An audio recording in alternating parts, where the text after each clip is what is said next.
Դու գիտեք ամենամեծ թալանողը ձեզ Վարդան Սրմաքեշն ա եղել։ Դու գիտեք որ եղել է Արցախի ներդրումային հիմնադրամ, իրավաբանական անձ, գիտեք չէ, էտենա որտեղ մենք մեր փողերը ուղարկել ենք։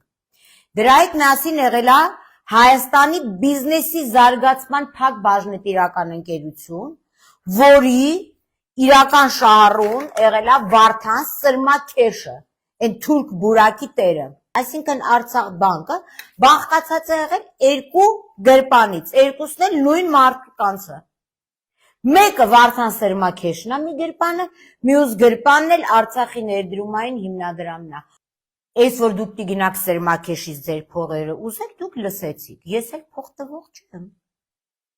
Սրմաքեշ, Arm-Swiss Bank, Արցախ բանկ, տեղը գիտեք, գնացեք ձեր փողերն ուզեք։ Ձեր, այն որ սրբորեն ձեր փողերն է։